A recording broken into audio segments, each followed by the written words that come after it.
last class we had started the motive force. That is a paper 1, first topic, where we had studied the standard cell and the requirement for the standard cell, and then the Western cadmium cell, then the definition of EMF, the measurement of EMF by using the potentiometer, and the application of EMF measurement. This is the part what we had studied in the last class. Now let's see what is a reversible and irreversible cells. Now a cell is said to be reversible if the following two conditions are fulfilled. One, the chemical reaction of the cell stops when an exactly equal external EMF is applied. The second one is the chemical reaction of the cell is reversed and the current flows in the opposite direction when the external EMF is slightly higher than that of the cell. So these are the two conditions for reversible. The chemical reaction of the cell stops when an exactly equal external EMF is applied.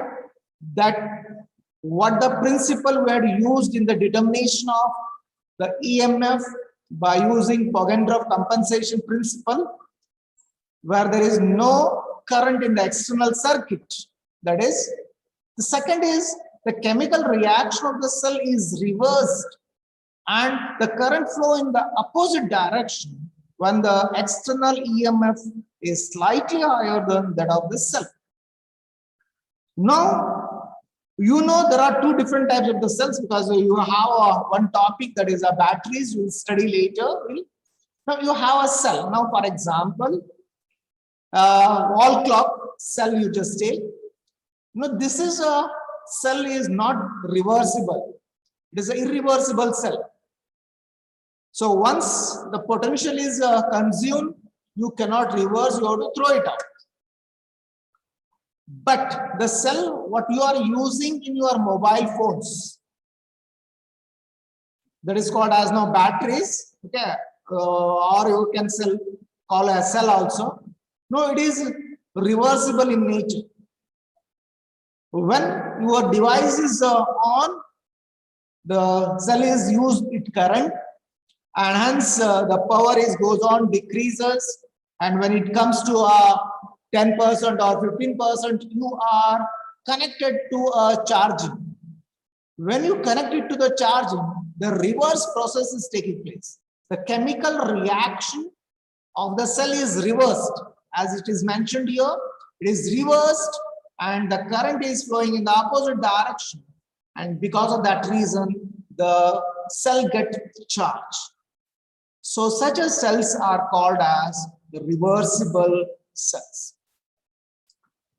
Now, any cell which does not obey these two conditions, they are termed as irreversible cell.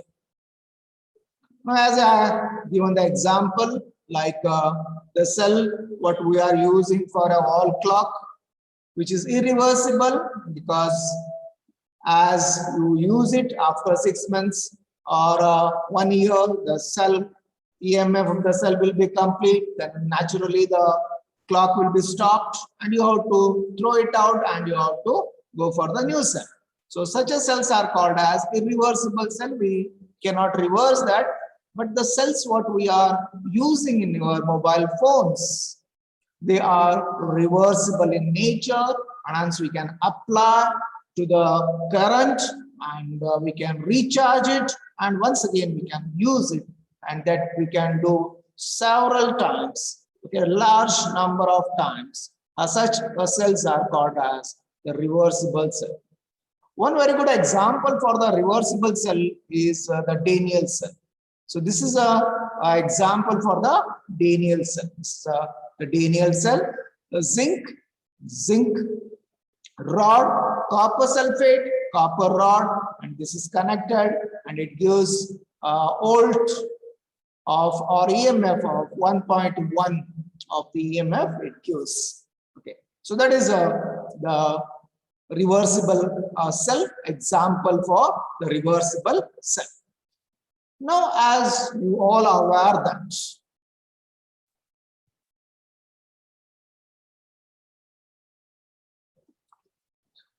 you are all aware that these cell, now this cell, every cell is containing the electrodes.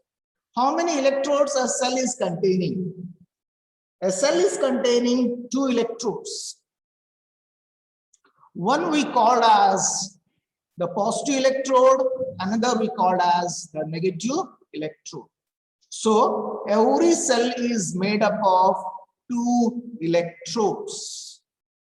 So what are these electrodes, or what are the type of these reversible electrodes, and then how these electrode can be set up, and later we can study how these electrodes can be mixed or add and form a cell with by using these electrodes.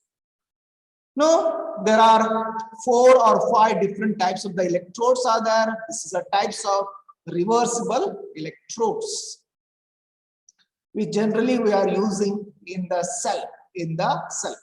First one is the metal ion electrode, like a zinc and zinc ion. Gas electrode, that is hydrogen gas electrode. Similarly, oxygen gas electrode, the chloride gas electrode, etc. we are getting. Generally and commonly used gas electrode is hydrogen electrode, that is given. Then third one is amalgam electrode. Nowadays we don't have this a separate part, because this now comes under the metal ion electrode. Okay, so earlier it was 5 type, nowadays it is only the 4 type, because this third one what I had given, it is now come under the metal ion electrode. Okay, the fourth one is the metal insoluble salt electrode, like silver chloride. And the fifth one is, interestingly, that is oxidation to reduction electrode. So in this way, there are totally 5 types, or you can also say 4 types of the electrodes. Generally for exam, 2 they are giving, any 2 they are giving for 5 marks, 2.5 marks each. This is sometime they are also giving for the 2 marks, but generally they don't give for the 2 marks, but the 5 marks question is. So generally they are asking any 2 types you have to write, and it is easy also. So let's see what these are one by one. Now first we'll go for the metal ion electrode.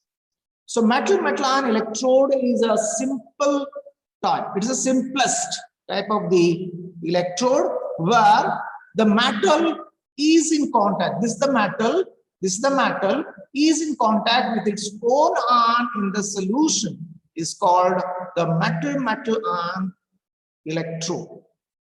This is the metal, M is the metal. That is a general, as I show, general. The metal is in contact with its own ion in the solution. And that is what we call as the metal ion electrode. So setting is also very simple. Take the metal electrode or metal rod and just dip in a beaker containing its own ion, and that will serve as a metal ion electrode.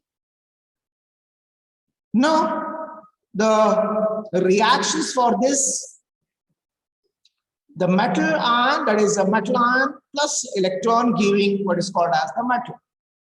So this reaction, the forward reaction, is called as the reduction reaction, and the backward reaction is called as the oxidation reaction. This is very important, remember that. Okay, the reverse reaction. Okay, reverse reaction is the oxidation reaction, where metal gives metal ion and the electrons.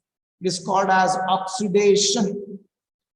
Metal ion react with the electrons, give the metal, and that is called as the reduction. So here also it is given, if the metal rod behaves as a negative electrode, that is, the reaction involves oxidation. The equilibrium is shift to the left. The equilibrium is shift to the left. It is left. Metal to metal ion. That is called as the oxidation reaction. Hence, the concentration of the metal ion in the solution will increase. So this is what is called as the oxidation reaction, and we call it is a negative electrode. On the other hand, the metal rod behaves as a positive electrode. The reaction involves reduction, and the equilibrium will shift to the right. It is a right. So this is where the metal ion combines or react with the electrons with the metal, and because of that reason, the concentration of the metal ion decreases. So instead of keeping this in the mind, is a simple, we can keep it in our mind, is that metal to metal ion is called oxidation, and metal ion to metal is called as the reduction. That is the simplest way to remember the oxidation and the reduction of reaction. Metal to metal ion, oxidation. Metal ion to metal is called as the reduction. If you that much remember, I think that is enough to know what type of reactions are taking place in the electrode as well as in the cell. We can understand. Okay. Now here I had not taken the example. I'm just going back here. Now just see that this is. So here, this is a two electrodes. They are called as metal ion electrode. Zinc in the presence of zinc ion, and the copper is in the presence of the copper ion. This is the oxidation, and this is the reduction. Oxidation, and this is the reduction. That is the reduction. So this is the simple reaction. Here also you can see that zinc gives 2 electrons, that is called as oxidation reaction. Copper, it takes 2 electrons, and that is called as the reduction reaction. So this is, so based on that, this is given, that reduction. Based on that, this term has given, it is called as oxidation. So this is a simple example for the metal ion electrode. Now the second is the gas electrode. In the gas electrode, now generally we had taken the hydrogen. So this is a hydrogen electrode we had taken. This is a general setup of the hydrogen electrode. The glass tube, which is perforated at the bottom and also having inlet at the top, and this is inverted in a beaker containing its own ion in the solution. And a metal, the platinum electrode, which is sealed with the platinum wire, and it will serve as the electric contact. It is served as a electric contact. Now, how this gas electrode operate? Now, pure hydrogen under 1 atmosphere is bubble into the solution. Bubble into the solution. Now, as you know that into the solution of its own ion, that is a molar of H plus ion at 25 degrees centigrade. When the gas is bubble in the solution, gas will not remain in the solution. It will escape out. It will escape out. Here, the platinum foil, this is the platinum foil. This play very important role. This platinum foil play very important role because this platinum absorbs the hydrogen gas and it brings a reaction, an equilibrium between the gas and the H plus. And whatever the reaction is taking place here on the, that is called as platinum foil. This gives the potential to the gas electrode. The same thing is given here. The gas electrode, that is in the gas electrode, hydrogen is continuously bubbled through 1 m solution of the acid. Inert metal like platinum is used. It is not attacked by the acid. The inert metal in electrode does not participate in the electrode reaction, but help in making the electric contact. That the gas bubble X1. Then the electrode is represented like this. This is the representation of electrode. This is also very important because as we don't have a board, I'm not using the board. Okay, next time if possible, I'll also use the board or the whiteboard I'll use. So this is what is called as the representation of the electrode. That is called as note. Okay, electrode can be noted as, that is called as represented as like this. So this is the representation. Platinum, that is a comma or one line also we are writing, one line. Then H2, it is here gas, here hydrogen, we are writing H2. Okay, H2, 1 atmosphere, bar H plus aqueous, that is called as the aqueous. So that is what is called as the gas electrode or hydrogen gas electrode. Now the second, this is the second electrode, second type of the electrode, that is a gas electrode. Okay, now the third is the metal amalgam electrodes. Now, why the metal amalgams electrodes are important here? There are certain metals like the sodium, potassium, etc. are highly reactive.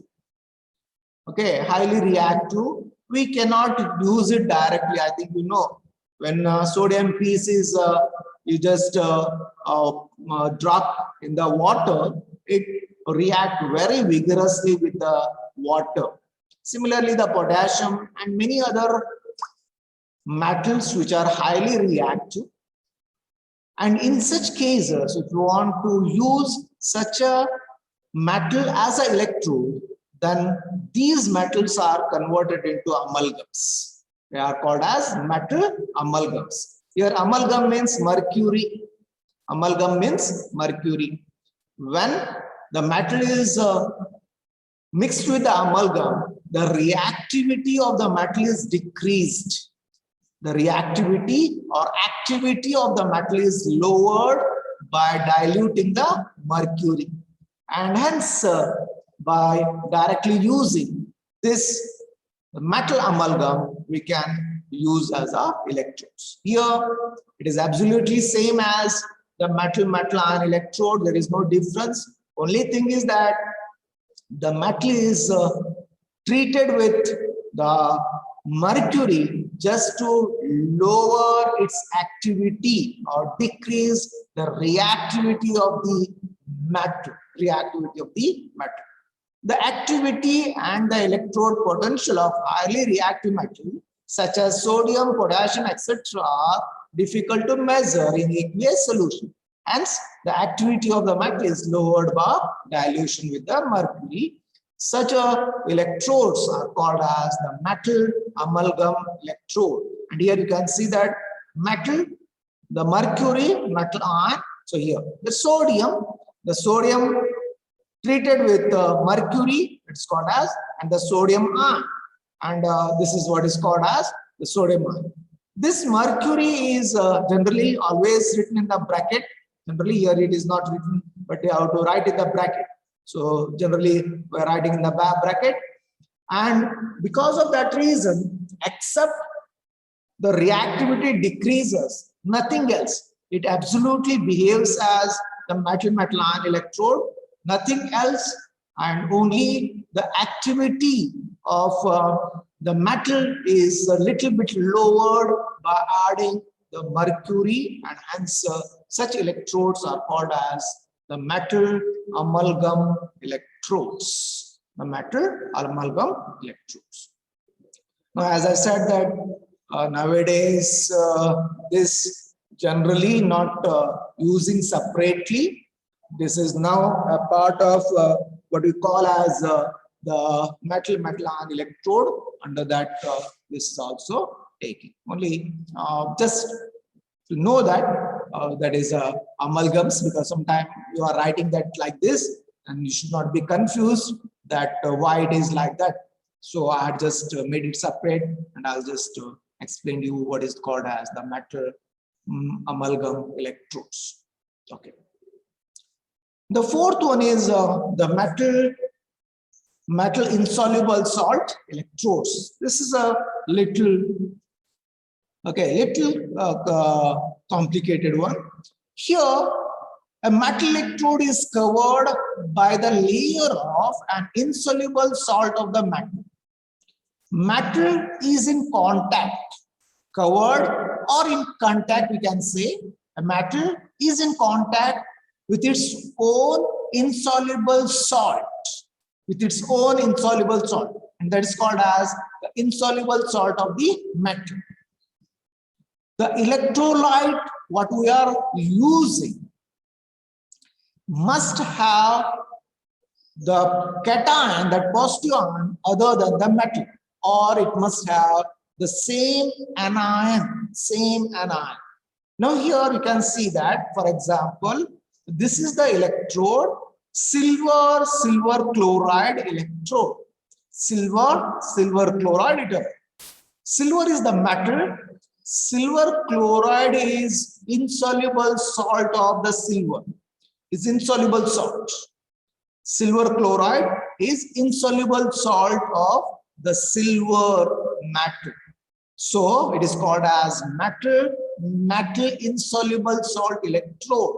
Metal insoluble salt electrode, or metal insoluble salt electrode, one and the same. Now, if you just see the electrode, the silver chloride solid and KCl. And here you can see that the KCl. There are two things we have to remember. One, the cation in the aqueous, the electrolyte means this is the electrolyte. The liquid which is present with the metal, that is called as the electrolyte. This electrolyte will have a cation other than the metal. So here it is K. And the anion is same. The chloride. Okay, this is the chloride. Both have a chloride. Positive ion, cation, I think you know what is called as. The positive ion is different than the metal, whereas the anion is the same. The negative ion is same. So a metal electrode is covered by the layer of an insoluble salt of the metal. The electrolyte contain the anions of the insoluble salt.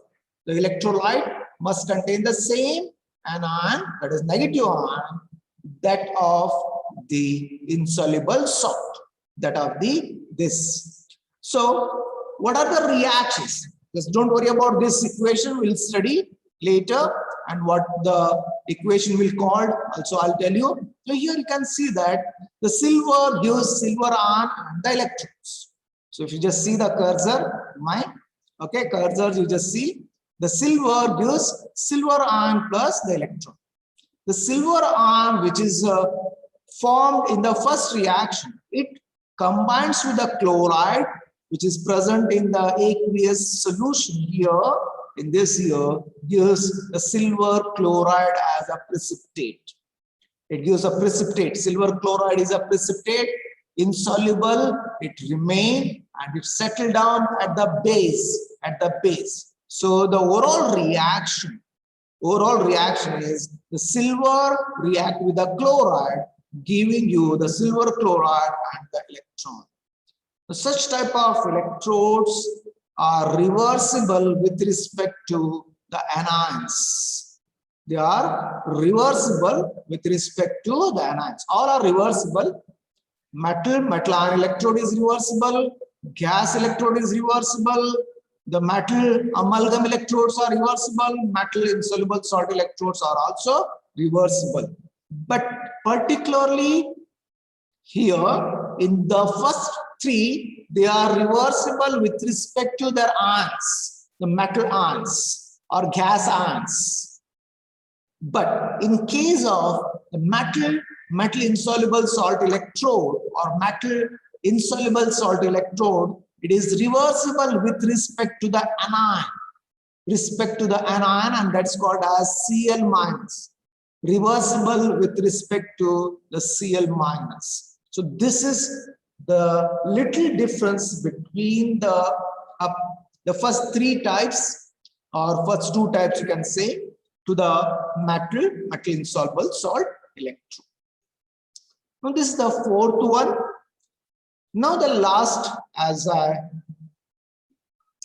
told you, that is the oxidation reduction electrodes.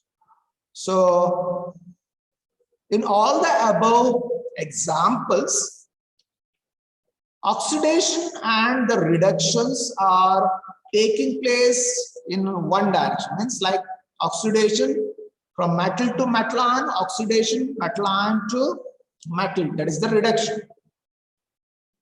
But this is a special type where both the oxidation and the reduction form of the metal remain or existing together in the aqueous medium or electrolyte. So such a electrode we call as the oxidation reduction electrode. Now, for example, to how to take a solution of iron, you can see here, you can see that this is the iron. So this is the iron. Now iron, I think you know the iron is having two valency. One is the ferrous and the ferric. Ferrous is called as 2+ and the ferric is called as 3+. So oxidation reduction electrode can be given only those type of metals will have multiple oxidation numbers. Multiple oxidation numbers.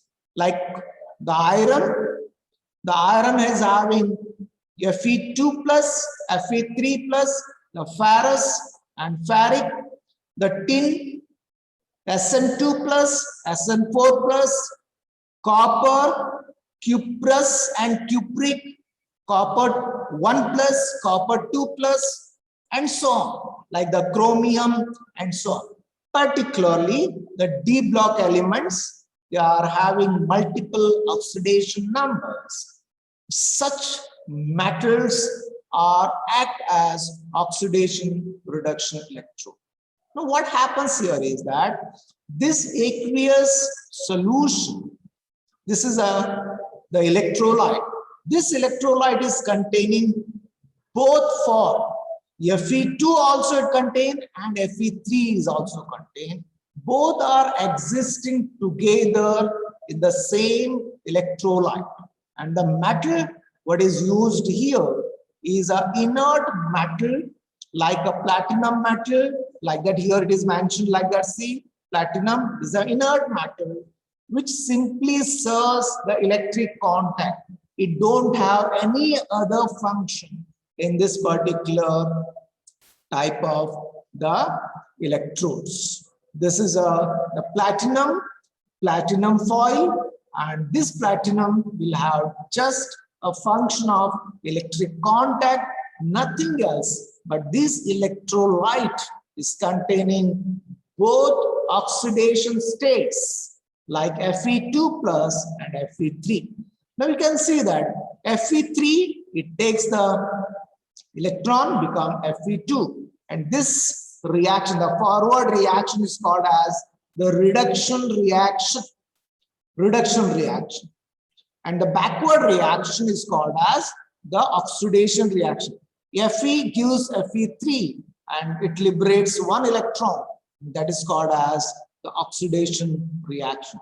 So both the reactions are taking place simultaneously in a electrode. Such electrodes are called as the oxidation reduction electrode. So all the other 4 or 3 what you had studied earlier, like a metal ion electrode, gas electrode, metal amalgam electrode, metal insoluble salt electrode, there are only one type of the reactions are taking place, either the oxidation or the reduction, depending on how we connect. We will come to know in the later stage when we will study the further, we'll come to know. But in this one particular electrode, where both the reactions are taking place simultaneously, and because of this reaction, here you can see that it is not reversible represented, it's arrow on the both sides. It is taking place simultaneously, and because the oxidation and reduction is taking place in the electrolyte, the potential is generated, and that is called as the oxidation reduction potential. It is what we call as the oxidation reduction potential. Now this is the representation of cell. Here platinum Fe3 Fe2. So this is what is represented on the base of this equation, which we called as the reduction form of the representation. This can also be represented as Fe2 and then Fe3. That we called as the oxidation form of representation. So you can remember only one, either this or that, both are same. Okay, there is no difference in this. So this is these are the 5 different types of the electrodes, which generally we will find in a chemical electrochemical cells. In the electrochemical cells, 2 electrodes you can see either, okay, 2 electrodes, and this is you can see in the electrochemical cells. Now these are the 5 different types of the electrodes. Next, we have to study the electrode potential, what is called as the electrode potential, then how to calculate the electrode potential of all these type of electrodes, because we have to calculate the electrode potential of these electrodes. Here we have just studied types, the types of the electrodes. We have not studied the electrode potential, how much the potential it gives, or how much the electrode potential these electrodes are giving. That we have not studied. That we have to study. Before that, we have to study one equation that is called as Nernst equation, and by studying the Nernst equation, we can calculate the electrode potentials of any of these electrodes. What we have just studied, 5 different types of the electrodes we have studied, and these electrodes, you can study any of these electrodes. Okay, I'll stop here.